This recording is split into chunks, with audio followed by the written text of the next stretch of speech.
welcome back to Section. So glad to see so many of you both here and everyone who's watching online. So as usual, welcome back. I hope that you all had a lovely weekend full of rest, relaxation. It was beautiful out yesterday, so I hope you enjoyed the outdoors. So first, a couple of announcements. Grading.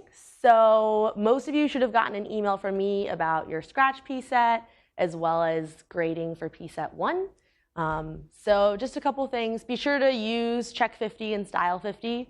These are meant to be resources for you guys to make sure that you're getting as many points as you can without needlessly losing them. So things like style are very important. We are going to take off for it. Some of you may have already noticed that from your PSET.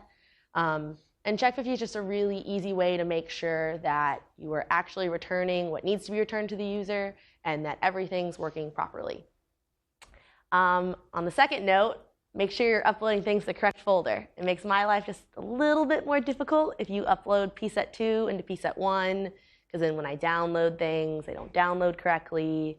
And I know it's a little wonky of a system to get used to, but just be super careful, if only for me, so that when you're getting emails at like 2 a.m. and I'm grading, it's not because I had to look all around for your PSET. Cool. I know it's early, but I totally got taken off guard by an essay that's due this Friday that my professors were just like, oh yeah, remember, you have an essay due on Friday. So I know no one likes to think about midterms, but your first quiz is on October 15th, which October is starting this week. So it might be sooner than you expected is all, so that you're not thrown off guard when I mention next week's section that, oh, your quiz is next week. I thought I'd give you a little bit more of a heads up now. So your problem set, number 3, how many people have read the spec out of curiosity? Okay, we got a couple, kind of down from last week, but that's okay. I know it was beautiful out. So breakout, definitely after you get done today, read your spec, at least try like downloading the distribution code and running like the first initial things that they ask you to, because we are using distribution code and a library that we've only been using, it's only the second time we've done this PSET, crazy things can happen with your appliance. And you want to find that out now versus later, because if it's Thursday night or it's Wednesday night and for some reason your appliance just doesn't want to run with the library or with the distribution code, that means you can't even start doing the coding because you can't check to see if it works. You're not going to be able to see if it compiles. You want to take care of those early in the week when you can still email me or one of the other TFs and we can get those fixed. Because those are issues that are going to stop you from making any real progress. It's not like one bug that you can just kind of skip over. If you're having issues with your appliance or distribution code, you really want to get that taken care of sooner rather than later. So even if you're not going to actually start coding, download the distribution code, read the spec, make sure everything's working there. Okay? If you can just do that, I promise your lives will be easier. And some of you are probably going to do it right now, right? Okay. So any questions there? Any logistic things? Everyone's good? Okay.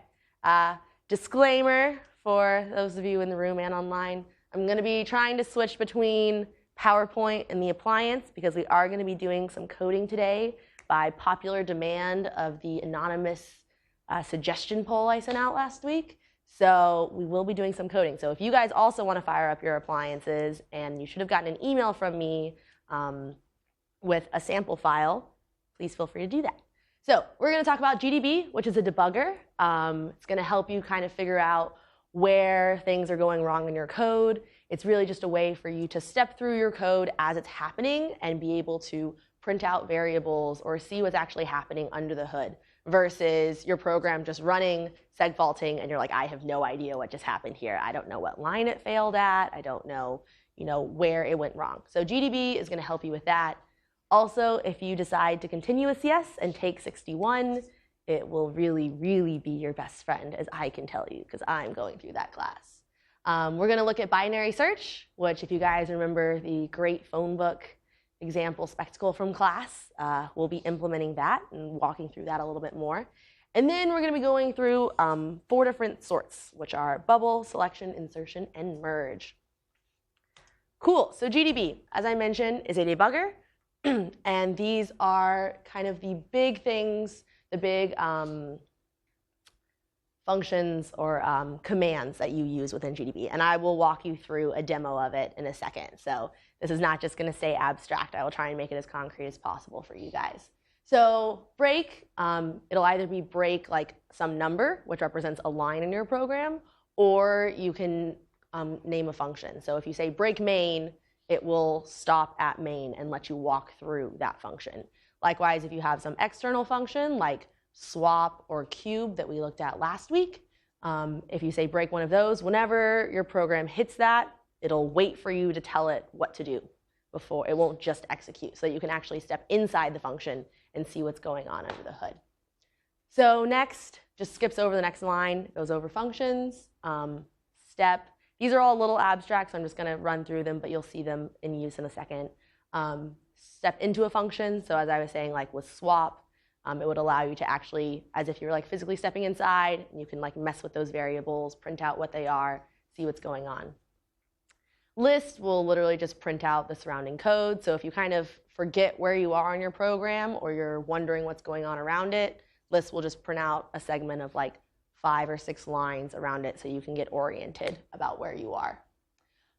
Print some variable. So if you have the key, like in Caesar that we'll look at, you can say print key at any point. It'll tell you what the value is so that maybe somewhere along the way you overwrote your key. You can actually tell that because you can actually observe that value. Info locals just prints out your local variables. So anytime you're within a loop and you just want to see like, oh, what is my I? What is this key value that I initialized here? What is the message at this point? It'll just print out all of those so that you don't have to individually say print I, print message, print key. And then display, what that does is as you step through the program, it'll just make sure that it's displaying some certain variable at every point so that you also, it's kind of a shortcut where you don't have to keep going like, oh, print key or print I. It just will automatically do it for you. So with that, we're going to see how this goes. I'm going to try and switch over to my appliance.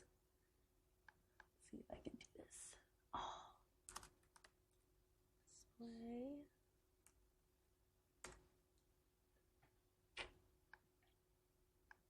We're just going to mirror it. There's nothing crazy on my laptop anyways.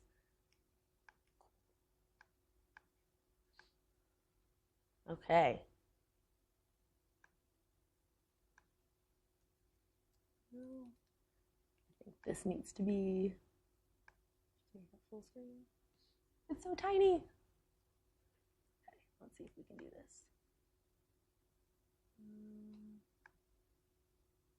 Okay. Allison is obviously struggling here just a little bit. We'll get it in un momento. Okay, we are just going to see if I can increase this more.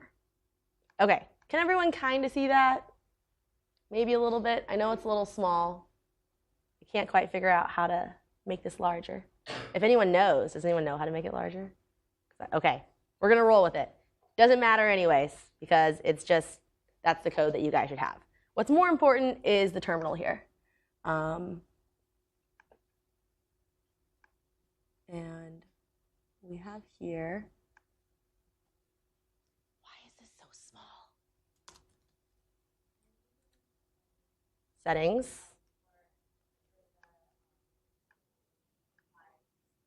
Oh, true. How's this? Better there?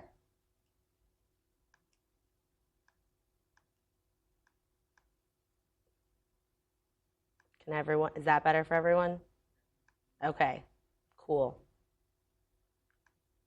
You know, when you're in a CS class, technical difficulties are kind of part of the part, right? Okay, so let's clear this. Okay, so right here in section, which we have here, Caesar is an executable file, so I made it. So one thing to realize with GDB is that it only works on executable files. So you can't run it on a .c. You have to actually make sure that your code compiles and that it can actually be run. So make sure that if it doesn't compile, get it to compile so that you can kind of run through it.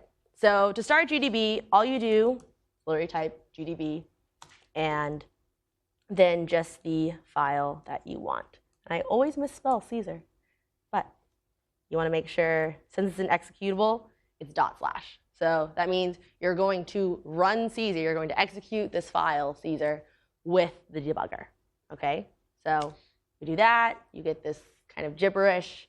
It's just all things about the debugger. You don't really have to worry about it right now. And as you see, we have this open parens, GDB, close parens. That just kind of looks like our command line, right? So what we want to do is the first thing is we want to choose a place to break it. So there is one bug in this Caesar program that I introduced that we're going to find out. What it does is it takes the input bar foo in all caps, and for some reason, it doesn't change A. It just leaves it alone. It gets everything else correct, but the second letter A remains unchanged. So we're going to try and figure out why that is. So the first thing you typically want to do whenever you start GDB is figure out where to break it. So Caesar is, a pretty short program. We just have one function, right? What was our function in Caesar? There's only one function.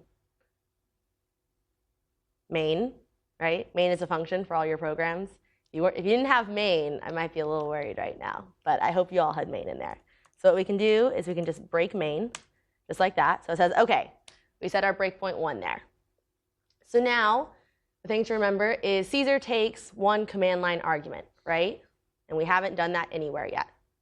So what you do is when you actually go to run the program, any program that you're running in GDB that needs command line arguments, you're going to input when you first start running it. So in this case, we do run with a key of 3. And it'll actually start.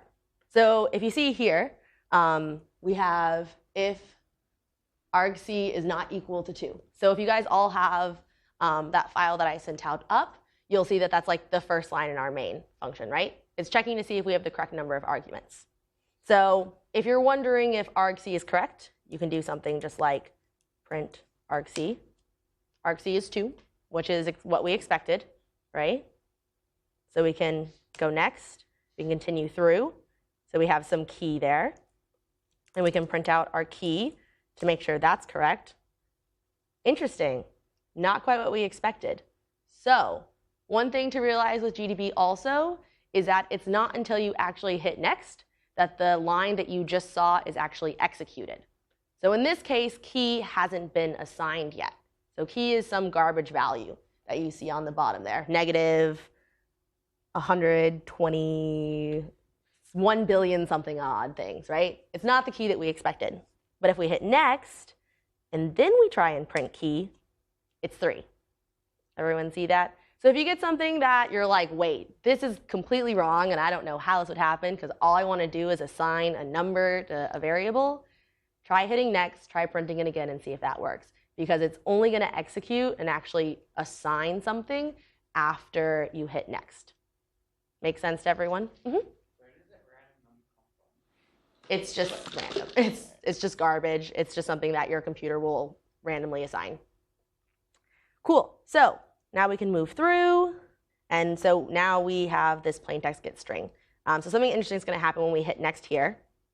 Our GDB kind of disappears, right? That's because get string is now executing, right? So when we saw plain text equals get string, open parens, end parens, and we hit next, that has actually executed now. So it's waiting for us to input something. So we're going to input bar foo, which is what it's failing at, as I told you. And that just says that it's finished executing that. The closed bracket means it's exiting out of that loop. So we can hit next. And now, as I'm sure you're all familiar from Caesar, this is what's this line going to do. It's for int I equals 0, n equals sterling plain text, and then I is less than n, I plus plus. What is this loop going to do?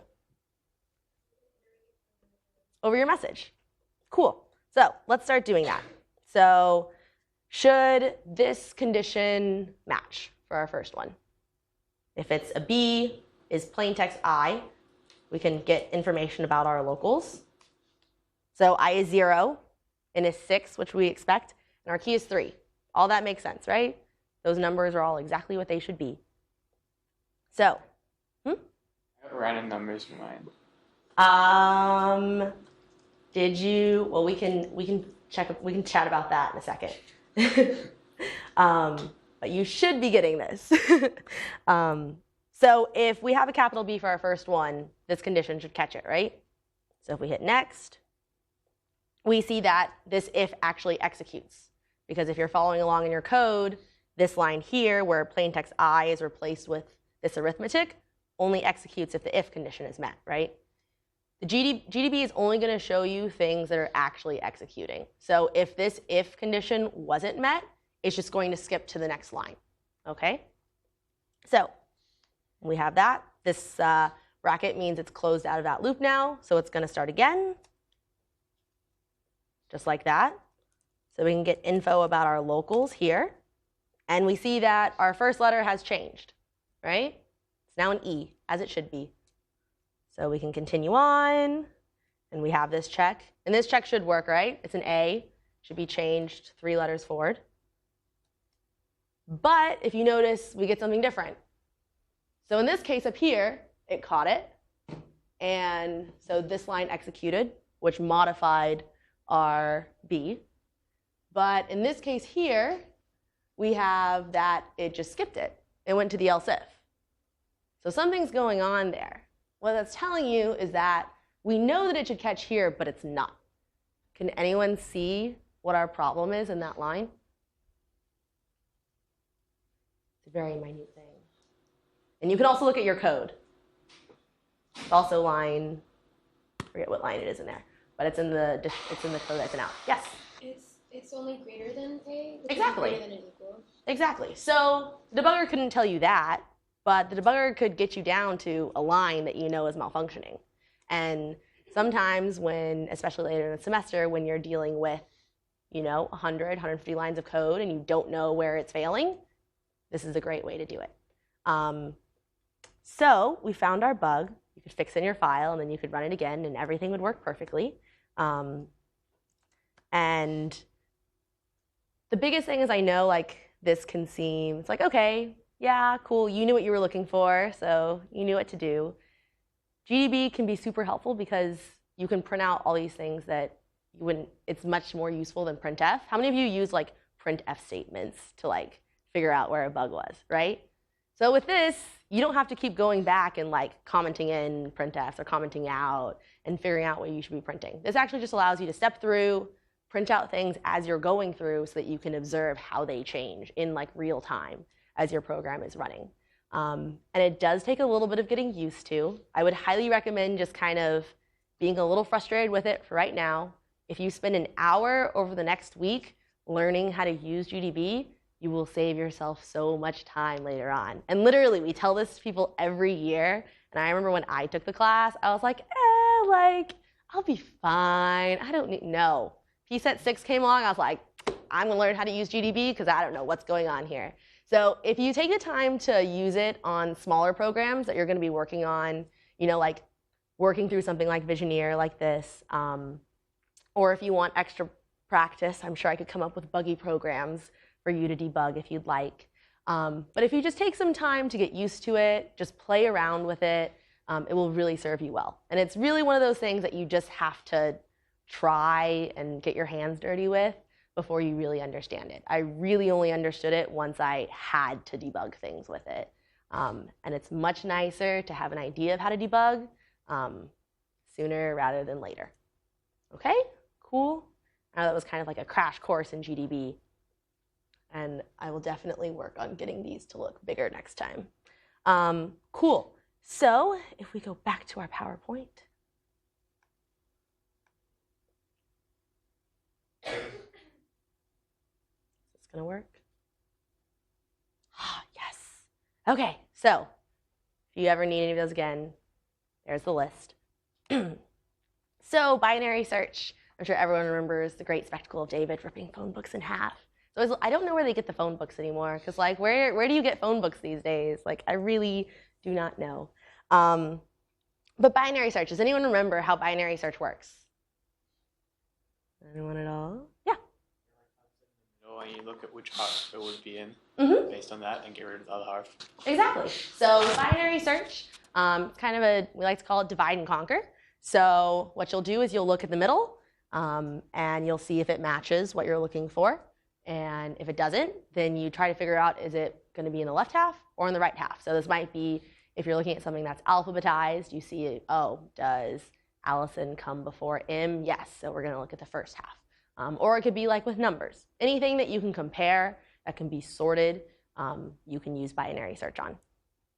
So, anyone remember this graph or what this is? It's asymptotic complexity. So this graph just describes how long it takes you to solve a problem as you increase the number of things that you're using. So we have n, which is linear time. We have n over 2, which is slightly better, but still grows super fast. And then we have log n, which is what we consider binary search. And if we notice, as your problem gets much and much larger, the time it takes you to solve it doesn't really increase that much. It's like comparable here in the beginning. You're like, okay, anything here, doesn't really matter which one we use. But you get out to a million, a billion, you're trying to find if you're trying to find a needle in a haystack, I think you want this problem, right? You want this complexity, not linear. Because for all you know, you're going to be searching through each individual, needle thing of hay, trying to look for your needle. And that's not too fun in my opinion. I like fast, I like efficient. And as the hardworking students you guys are, work smarter, not harder type thing, that's how you can think of these algorithms. So we're going to walk through kind of just a quick example. I think you guys should have a handle on binary search, but in case anyone's a little fuzzy, want to reinforce it, we're going to just go through an example here. So we're looking for if the array contains 7. So first thing we do is look in the middle, right? And also, you're going to be coding binary search in just a second. So it's going to be fun. So we look in the middle. Middle of our array is 3. Does 3 equal 7? Doesn't. It's 6. So is it less than or greater than 7? Less than. Yes. Nice job, guys. I feel like I should have candy because I want to throw it out into the yard. It's what I'm going to do next week. It'll keep you guys sharp. So we throw away that first half, right? It was less than. We know that everything on that left-hand side is going to be less than what we're actually looking for. So there's no need to pay attention to it. You just forget about it. So now we look at our right-hand side, and we look at the middle there. And now it's 9. So 9 is, everyone, greater than what we're looking for, right? So we're going to throw away everything to the right, like that. Now what we're left with is 1. So we check, is this one what we're looking for? It is. We've found what we wanted. So we're done with our linear search. And if you notice, we had 7 inputs there. It only took us 3 times. But if you're doing like a billion, do you guys know how many steps it would take if we had 4 billion things? Any guesses? 32. 32 steps to find something in a 4 billion element array because powers of 2. So 2 to the 32 is over 4 billion. So pretty crazy how you're still within like a fairly, small number of steps to find something in 4 billion elements. So on that note, we're going to code this so that you guys can actually kind of see how this works. All right, so you guys can code. I'm going to let you guys talk for a little bit. Get to know the people around you, which is what someone wanted from last section. So get to know the people around you, talk for a little bit. And all I want from you guys right now is just try to create an outline of pseudocode, okay? All I want from you, all I want from you guys is you're just going to fill in this while case. So I have set these upper and lower bounds, which represent the beginning and end of our array. And you are going to actually loop through and figure out what we're doing within this while loop. So if you can figure out, I have a hint there, what are the cases we have here? So if you want to figure out the cases, we'll pseudocode those, and then we'll actually code them. And it's going to be, I think, hopefully it'll be a little easier than you expect. Because it's not that much code, actually, which is really cool.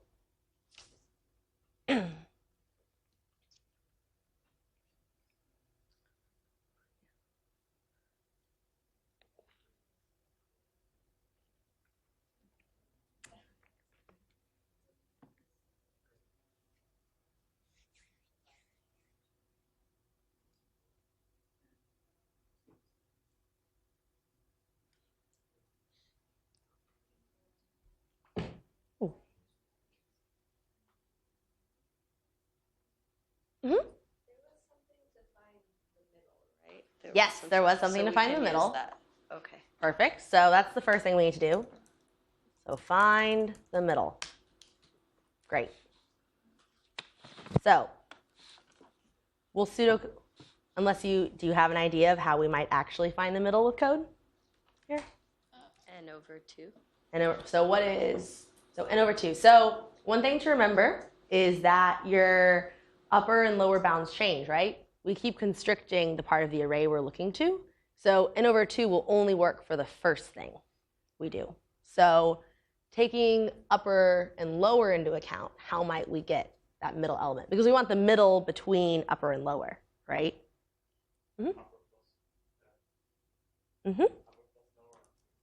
So we have some middle, and it'll be upper plus lower over 2. Awesome. There we go. One line down. You guys are on your way. So now that we have our middle, what do we want to do? Just in general. You don't have to code it. Yes? Because so you could think. So it's plus because when you are you're finding the average between the two of them. So like as you get, if you think of them as like kind of increasing in from the sides, right? Think about as you approach the middle, you want like that. So if you were on either side of the middle, right? And we have like 5 and 7. When you add them together, you get 12. You divide by 2 is 6. Sometimes it's hard to explain like why that works, but if you work through an example sometimes, it'll help you figure out if it should be plus or minus. Yes? Will that necessarily be exactly in the middle if you had like a case where like there's a lot of small numbers, like one large number, or they're like...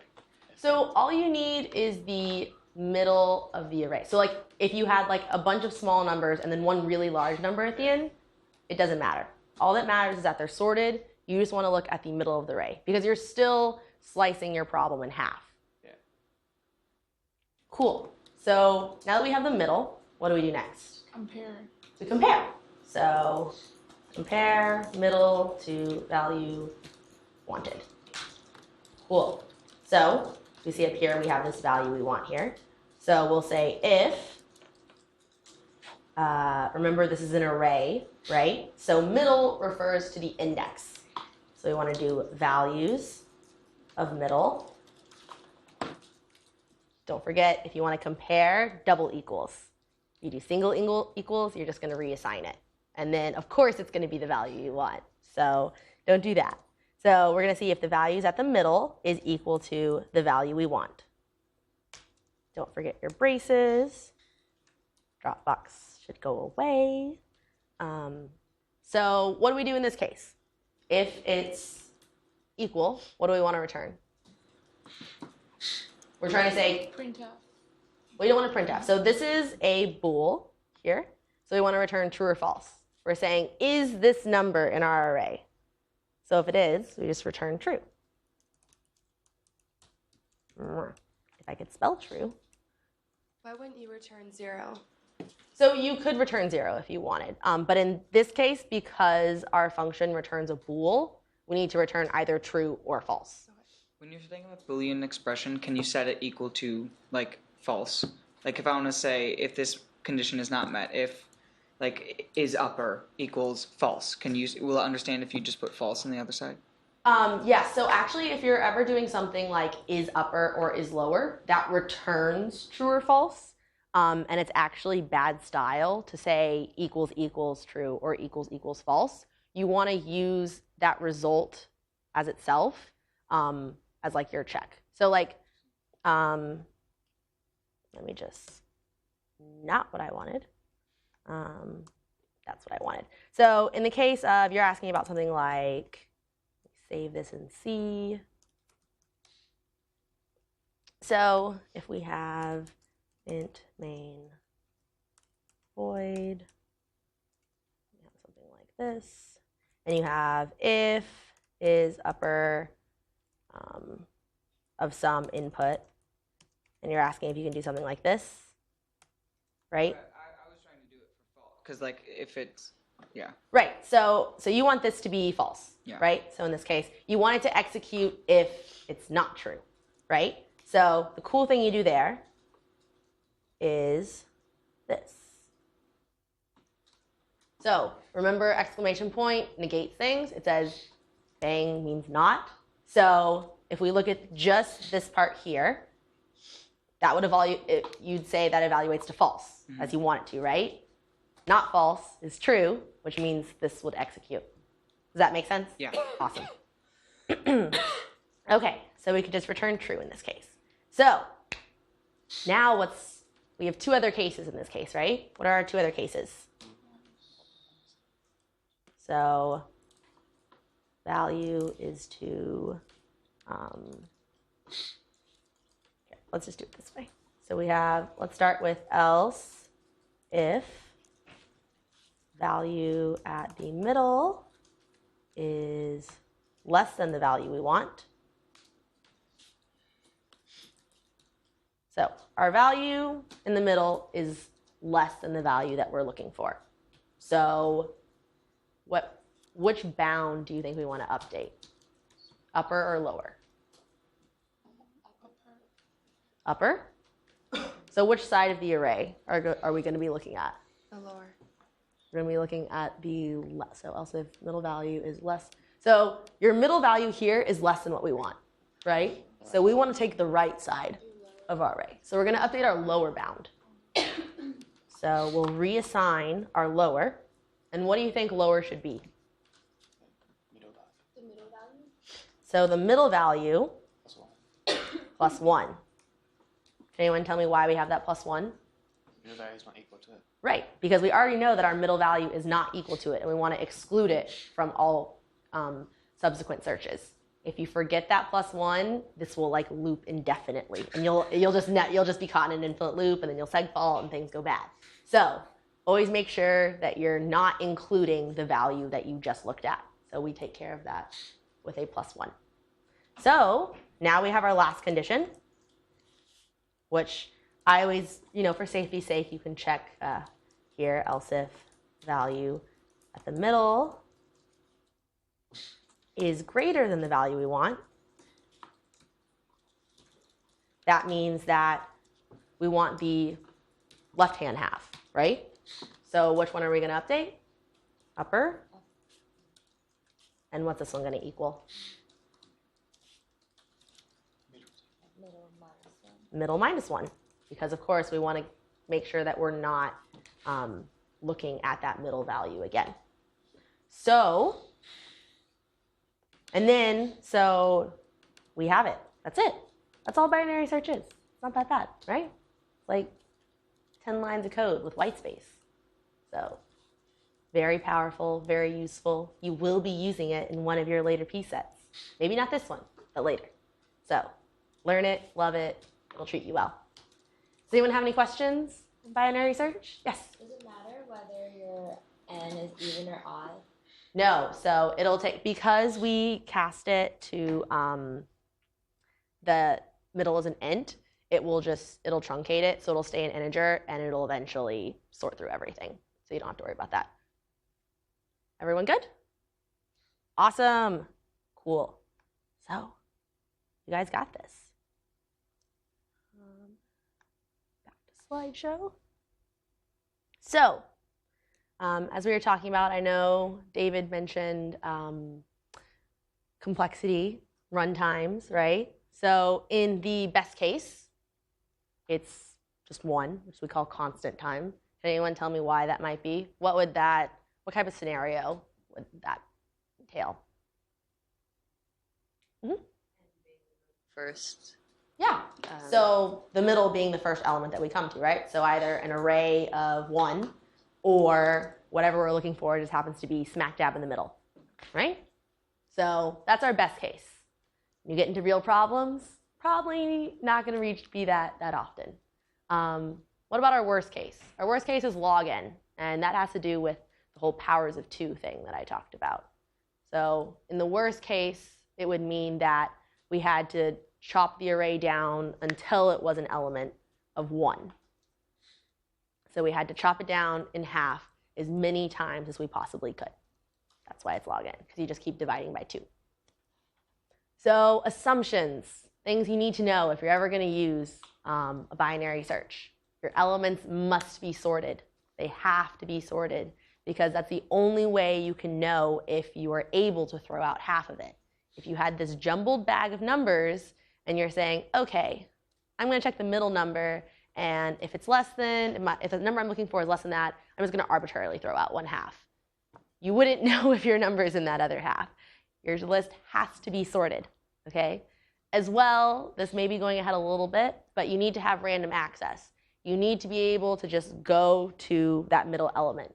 If you have to like traverse through something or it takes you extra steps to get to that middle element, it's not log n anymore because you're adding more work into it. And this will make sense, a little more sense in 2 weeks, but I just kind of wanted to preface, give you guys an idea of what's to come.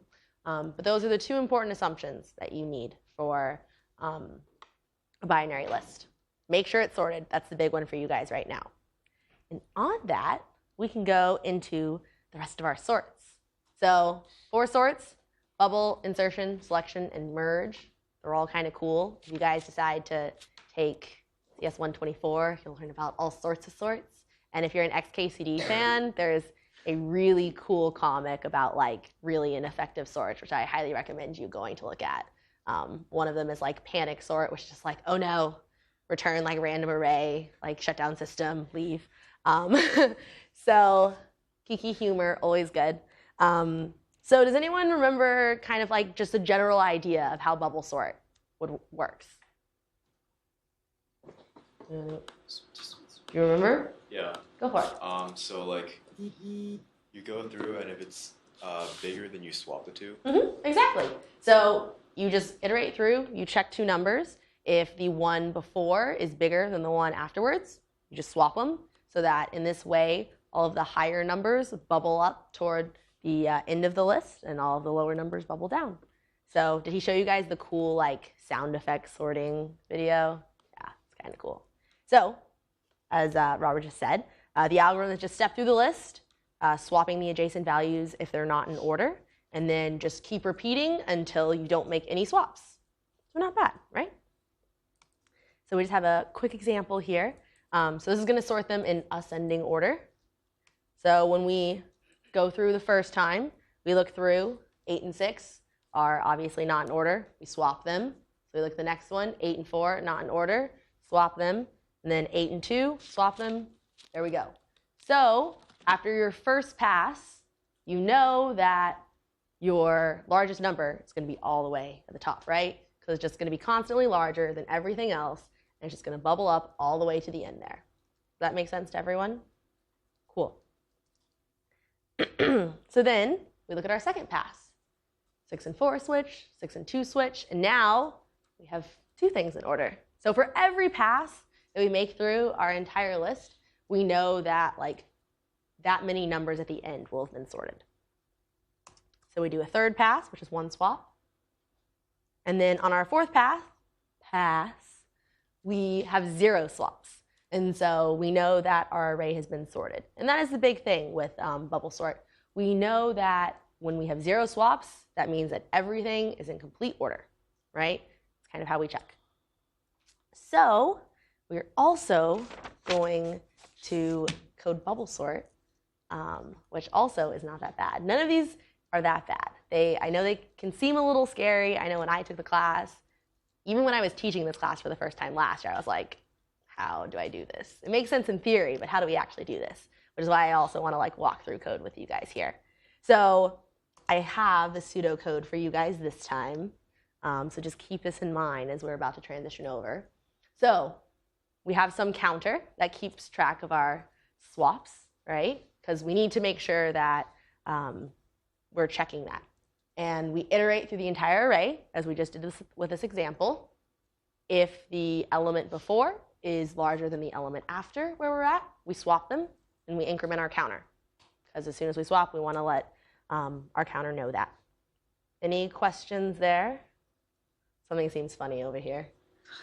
If you set the counter to 0 every time you go through the loop, don't you keep going back to 0 every time? Not necessarily. So what happens is we go through here, right? So do while, remember, this will execute once without fail.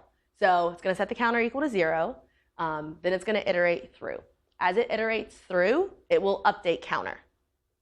As it updates counter, when it's done, when it's reached the end of the array, if our list hasn't been sorted, counter will have been updated, right? So then it checks the condition. And it says, OK, is counter greater than 0? If it is, do it again. You want to reset so that when you go through, counter is equal to 0. If you go through a sorted array, nothing changes. This fails, and you return the sorted list. Does that make sense? It might in a little bit. OK. If there's any other question that comes up. Yes? What would the function be for swapping the elements? So we can actually write that, which we're going to right now. Cool. So on that note, Allison's going to switch back to the appliance. It's going to be fun. And we have our nice bubble sort thing here. So I already did, cycling through the array. We have our swaps that are equal to 0. So we want to swap adjacent elements if they're out of order. So the first thing we need to do is iterate through our array, right? So how do you think we might iterate through our array? We have 4 and I equals 0, right? We want I to be less than n minus 1 minus k. And I'll explain that in a second. I plus plus. So this is an optimization here where, remember how I said after every pass through the array, we know that whatever's on, okay.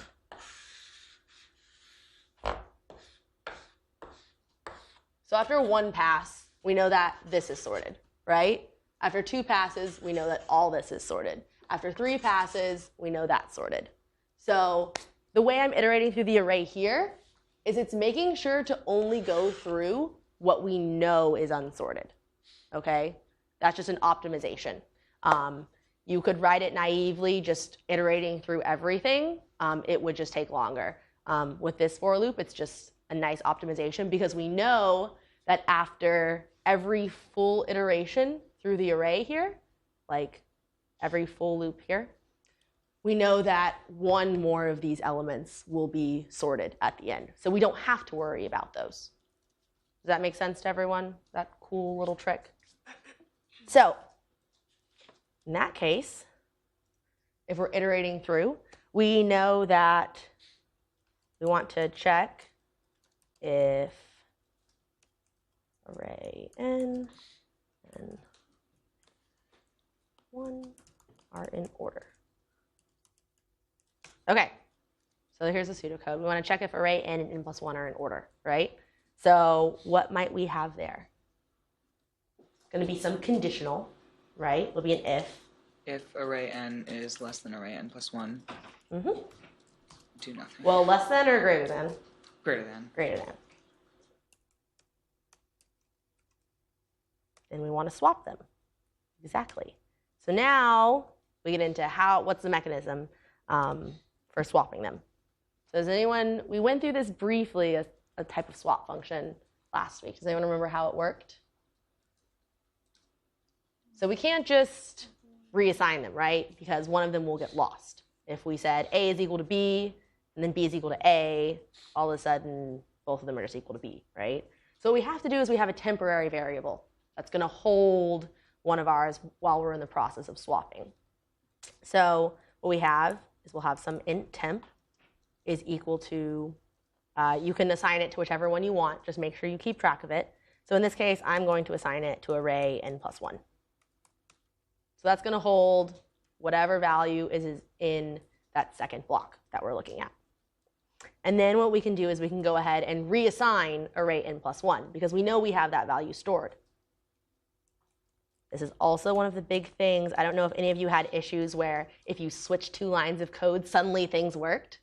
Order is very important in CS. So make sure diagram things out if possible as to like what's actually happening. So now we're going to reassign array n plus 1 because we know we have that value stored. And we can assign that to array n, or in this case, array I.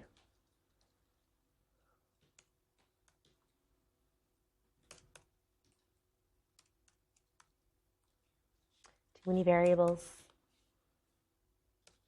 Okay. So now we've reassigned array I plus 1 to equal what's in array I. And now we can go back and assign array I to what?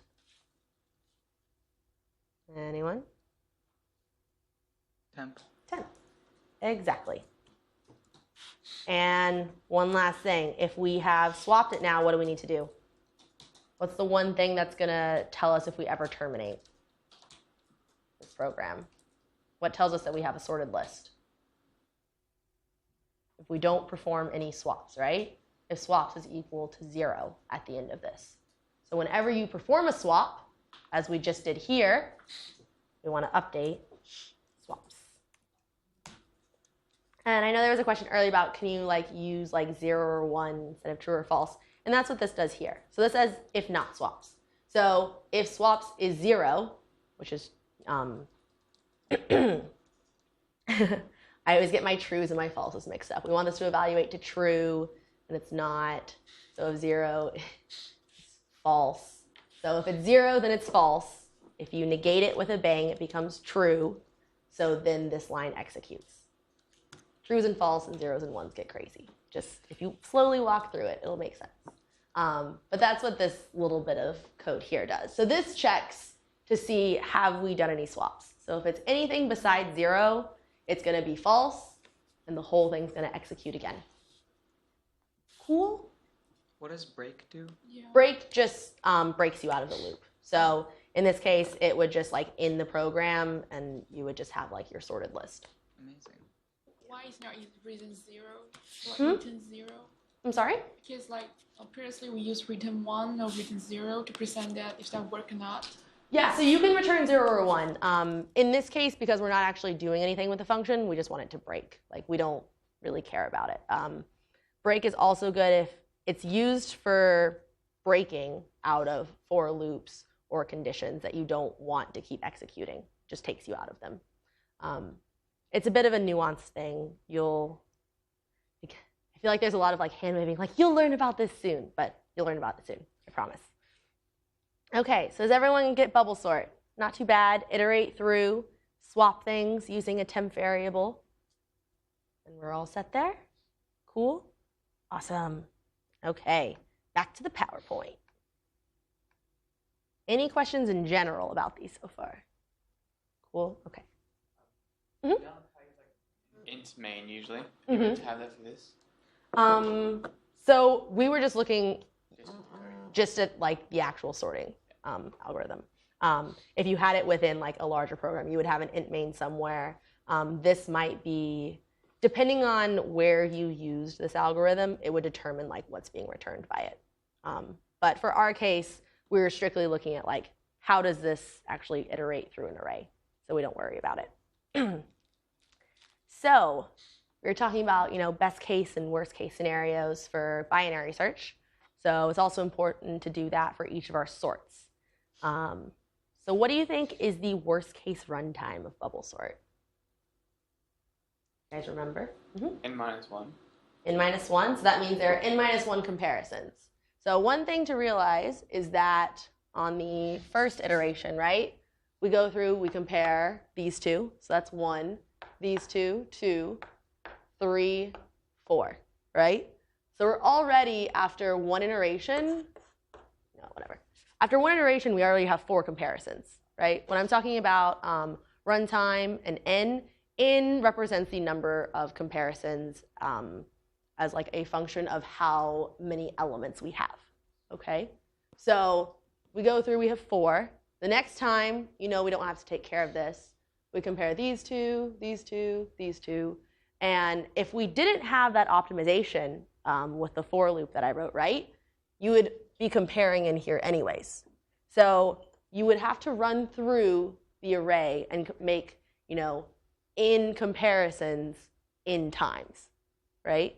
Because every time we run through it, we sort one thing. right? And every time we run through the array, we make n comparisons. So our runtime for this is actually n squared, which, you know, is much worse than our log n, because that means if we had 4 billion elements, it's going to take us 4 billion squared instead of 32. So not the best, you know, runtime, but for some things, if you're within a certain range of elements, bubble sort may be fine to use. Okay, so now, what is the best case runtime? 0 or 1. So 1 would be one comparison, right? Yeah. N minus 1. N minus, so yeah, so n minus 1, whenever you have like a constant like n minus 1, we tend to just drop it off and we just say n, because you have to compare each of these, right? Each pair. So it would be n minus 1, which we just say is approximately n. When you're dealing with runtime, everything is an approximate. As long as you're within as long as the exponent is correct, you're pretty good. That's how we deal with it. So the best case is n, which means that the list is already sorted, and all we do is run through and check that it's sorted, right? Cool. All right. So as you see here, we just have some more graphs. So n squared, fun, much worse than n, as we see, and much, much worse than log 2n. And then you also get into logs, and if you take 124, you get into like log star, which is like crazy. So if you're interested, look up log star. It's kind of fun. So cool. So we have this great chart. Just a heads up, this is a wonderful chart to have for your midterm, because we love to ask you these things. So just a heads up, have this on your midterm, on your nice cheat sheet there. So we just looked at bubble sort, right? Worst case, n squared. Best case, n. And we're going to look at the others. And as you can see, the only one that really does well is merge sort, which we'll get into why. So we're going to go to the next one here, selection sort. Does anyone remember how selection sort worked?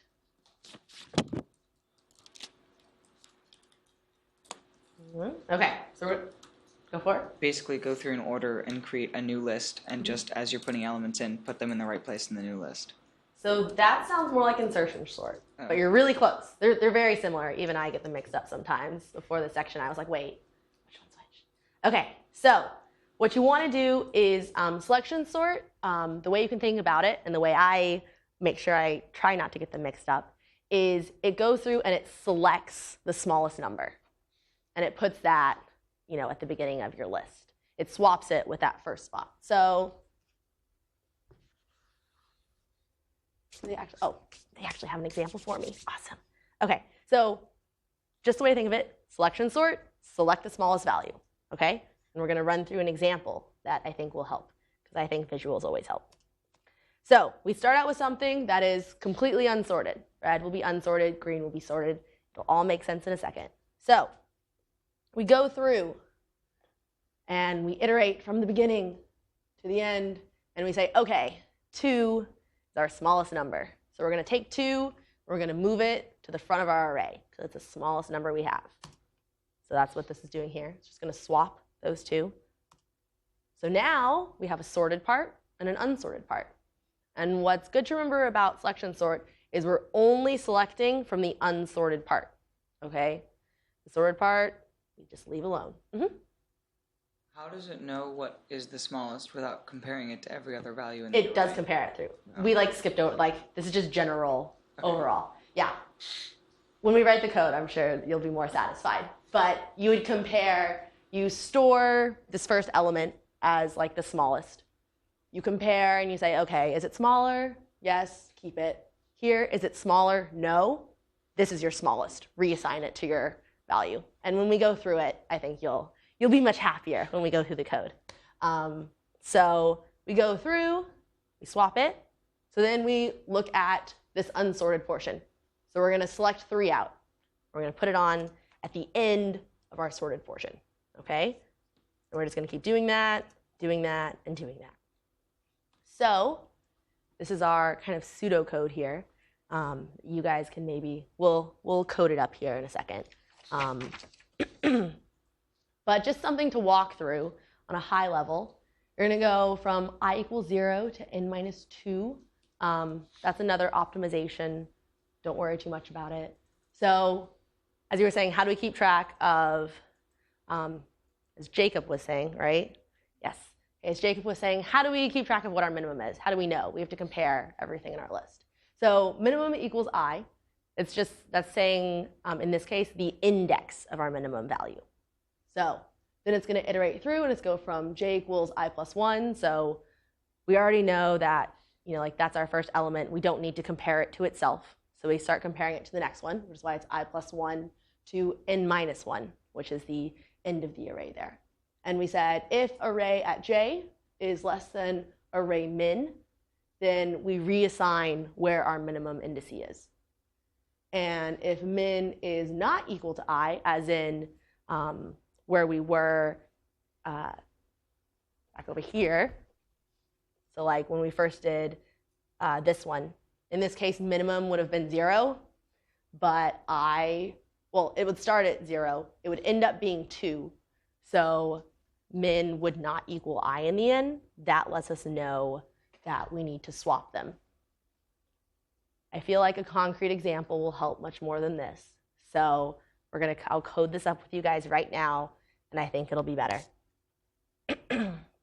Sorts tend to work that way in that it's often better just to see them. So what we want to do is we first want the smallest element and its position in the array, right? Exactly what Jacob was saying. We need to store that somehow. So we're going to start here, iterating over the array. We're going to say it's our first one, just to start with. So we're going to have int smallest is equal to array at I. So one thing to notice, every time this loop executes, we are starting one step further along, right?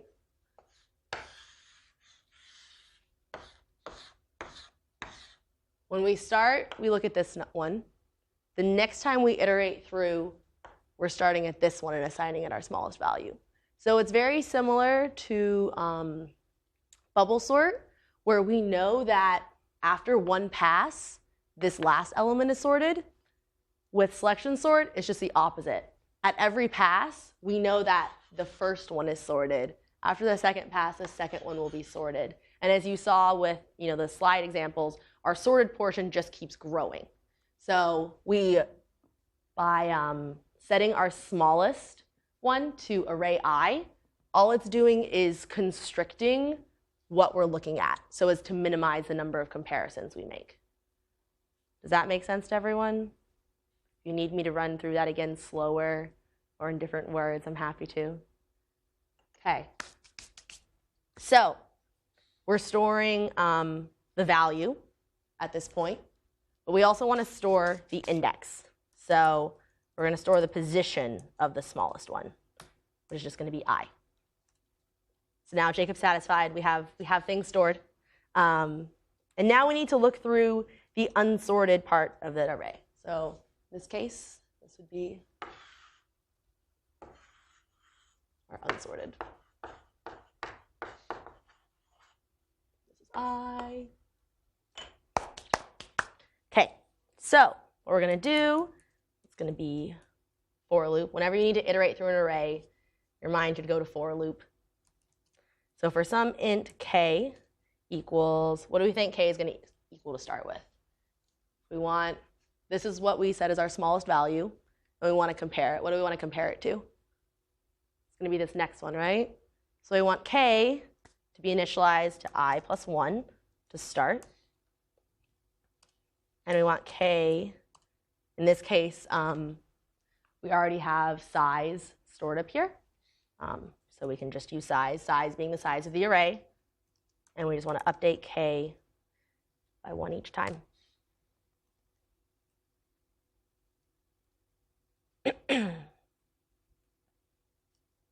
Cool. So now we need to find the smallest element here. So if we iterate through, we want to say if array at k is less than our smallest value, right? this is where we're actually keeping track of what's the smallest here, then we want to reassign what our smallest value is, right? This means that, oh, we're iterating through here. Whatever value is here is not our smallest thing. We don't want it. We want to reassign it. So if we're reassigning it, what do you think might be in this code here? We want to reassign smallest and position. So what is smallest now? Array K. Array K. And what is position now?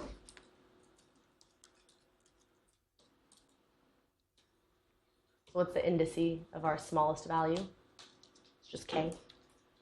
So array K, K, they match up. So we wanted to reassign that. And then after we found our smallest, so at the end of this for loop here, we have found what our smallest value is. So we just swap it. In this case, like say our smallest value is out here. This is our smallest value. We just want to swap it here, which is what that swap function at the bottom did, which we just wrote up together a couple minutes ago. So should look familiar. And then it will just iterate through until it reaches all the way to the end, which means that you have 0 elements that are unsorted and everything else has been sorted. Make sense? A little more concretely, the code help. Yes? Can I, for size, you never really define it Yeah. or change it. How does it know? So one thing to notice up here is int size. So we're saying in this sort is a function. In this case, it's selection sort. It's passed in with the function. So if it wasn't passed in, you would do something like, like what's the length of the array? Or you would iterate through to find the length. But because it's passed in, we can just use it. You just assume that the user gave you a valid size that actually represents the size of your array. Cool. If you guys have any trouble with these or want more practice coding sorts on your own, you should go to study.cs50. Great tool. They have like a checker that you can like actually write. They do pseudocode. They have more videos and slides, including the ones that I use here. So if you're still feeling a little fuzzy, try that out. As always, come talk to me too. And question? So are you saying the size was like previously defined? Yeah, size is previously defined up here in the function declaration. So you assume that it's been passed in by the user. And for simplicity's sake, we're going to assume that the user gave us the correct size. Cool, so that's selection sort. Guys, I know we're learning a lot today. It's a dense day for section. So with that, we are going to go to insertion sort. Okay, so before that, we have to do our runtime analysis here. So in the best case, granted, since I showed you the table, I already kind of gave it away. But best case runtime, what do we think? Everything sorted. N squared. Anyone have an explanation for why, you think?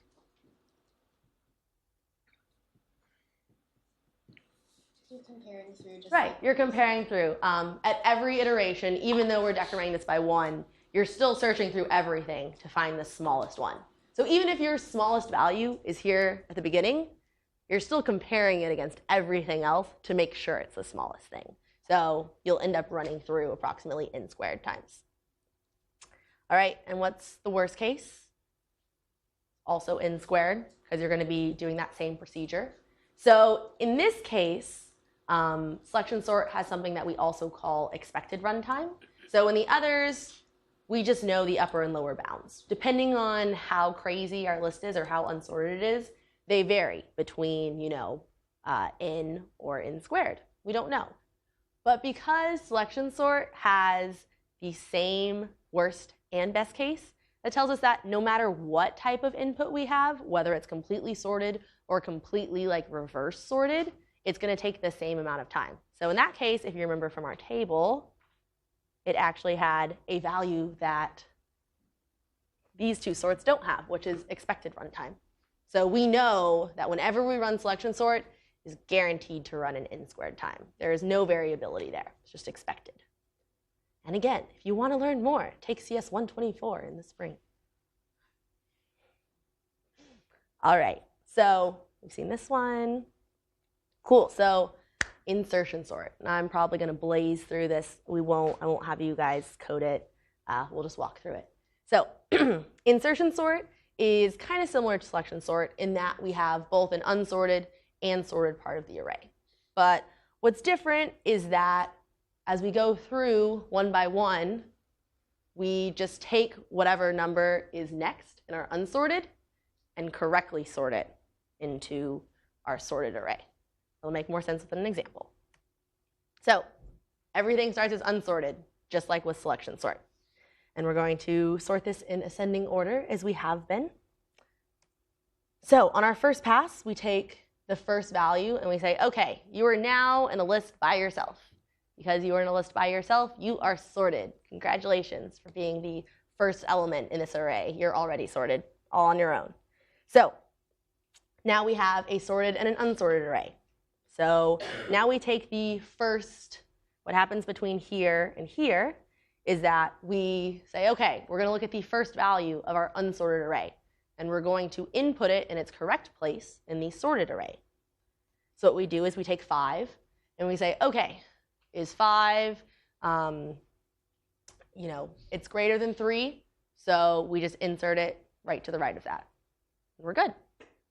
So then we go on to our next one, and we take 2. And we say, okay, 2 is less than 3, so we know that it needs to be at the front of our list now. So what we do is we push 3 and 5 down, and we move 2 into that first spot. So we're just inserting it into the correct place it should be. So then we look at our next one, and we say 6. Okay, 6 is greater than everything in our sorted array. So we just tag it on to the end. And then we look at 4. 4 is less than 6, less than 5, but it's greater than 3. So we just insert it right into the middle between 3 and 5. So to make that a little bit more concrete, here's kind of the idea of what happens. So for each unsorted element, we determine where in the sorted portion it is. So keeping in mind the sorted and unsorted. We have to, traverse through, figure out where it fits in the sorted array. And we insert it by shifting the elements to the right of it down. And then we just keep iterating through until we have a completely sorted list where unsorted is now 0 and sorted takes up the entirety of our list. So again, to make things even more concrete, we have pseudocode. So basically, for I is equal to 0 to n minus 1, that's just the length of our array. We have some element that is equal to the first array, or the first indice. We set j equal to that. So while j is greater than 0 and the array j minus 1 is greater than the element, so all that's doing is making sure that your j really represents like the unsorted portion of the array. So while there are still things to sort, and j minus 1 is, what is the element here? J was never defined here, which is kind of annoying. Okay, anyways, so j minus 1, you're checking the element before it. You're saying, okay, is the element before wherever I am? So here, let's actually draw this out.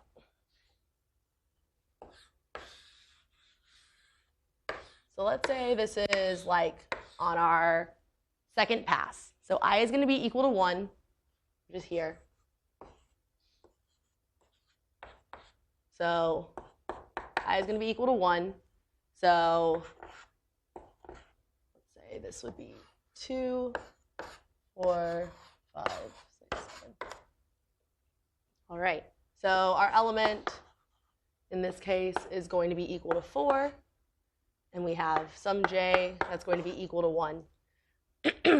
So while j is equal to 1, oh, j is decrementing. That's what it is. Okay. So j is equal to I. So what this is saying is, like, as we move forward, We're just making sure that we're not over-indexing this way when we're comparing, when we're trying to insert things into our sorted list. So when j is equal to 1 in this case, and array j minus 1, so array j minus 1 is 2 in this case, if that's greater than the element, then all this is doing is shifting things down. So in this case, array j minus 1 would be array 0, which is 2. 2 is not greater than 4, so this doesn't execute. So the shift doesn't move down.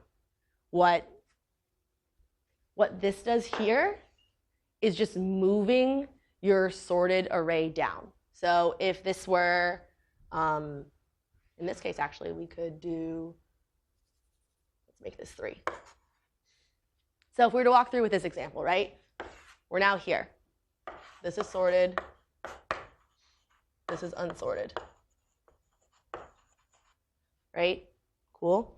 So I is equal to 2. So our element is equal to 3. And our j is equal to 2. So we look through and we say, OK, is array j minus 1 greater than the element that we're looking at? The answer is yes, right? 4 is greater than 3. And j is 2. So this code executes. So now what we do, array at 2, so right here, we swap them. So we just say, OK, array at 2 is now going to be 3. OK. And j is going to equal j minus 1, which is 1. That's horrible, but you guys get the idea. J is now equal to 1, and array j is just going to be equal to our element, which was 4. I erased something I shouldn't have or miswrote something, but you guys get the idea. It moves it in. And then if this were, it would loop again, and it would say, OK, j is 1 now, and array j minus 1 is now 2. Is 2 less than our element? No. That means that we've inserted this element in the correct spot in our sorted array.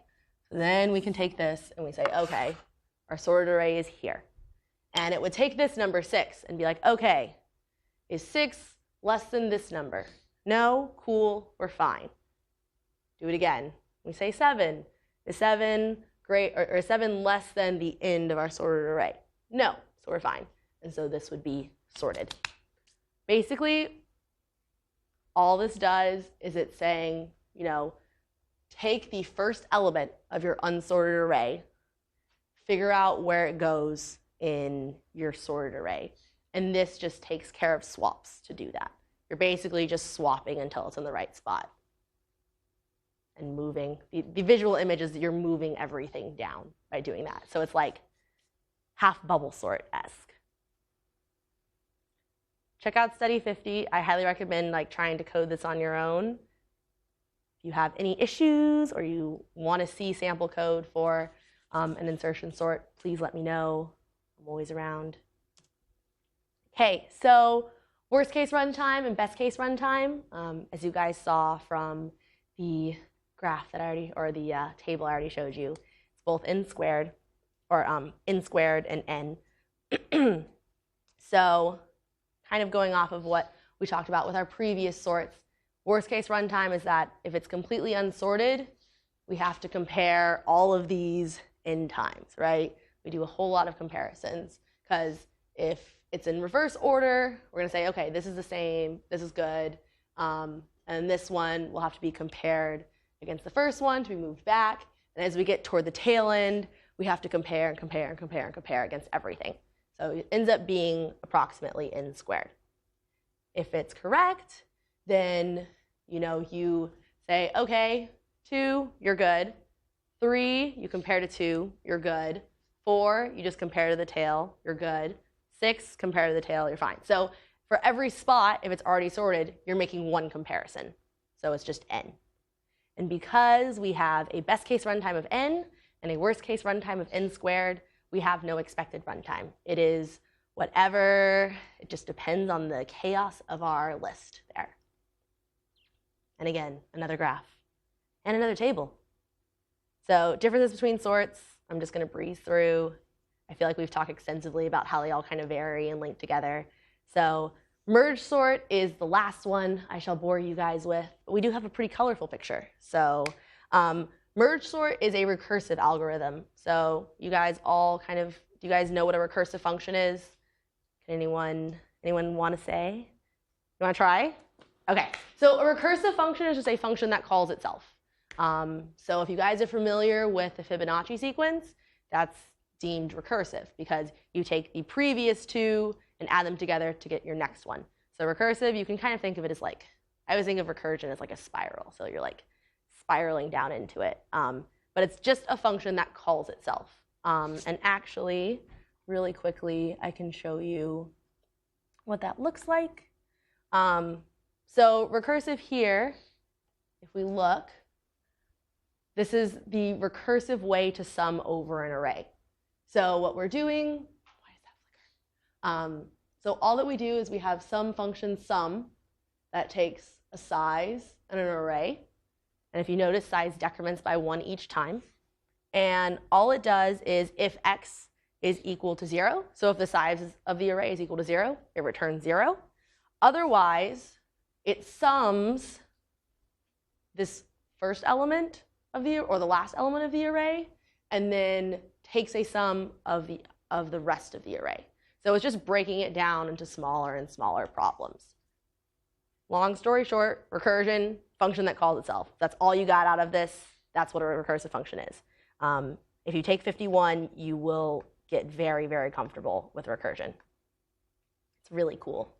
It like made sense at like 3 a.m. one night, and I was like, why have I never used this?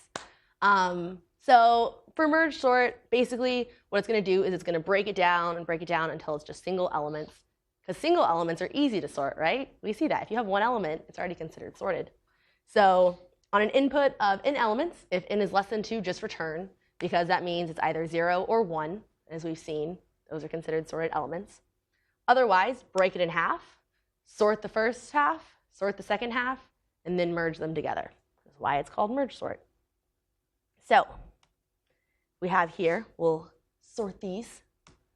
So we keep having them until the array size is 1, right? So when it's 1, we just return because this is a sorted array, and this is a sorted array, and that's a sorted array. They're all sorted. So then what we do is we start merging them together. So the way you can think about like merging is you just remove the smaller number of each of the subarrays and just append it to the emerged array. So if you look here, when we have like, these sets, we have 4, 6, and 1. When we want to merge these, we look at these first two and we say, okay, 1 smaller goes to the front, 4 and 6, there's nothing to compare it to, just tag it on to the end. When we combine these two, we just take the smaller one of these two, so it's 1.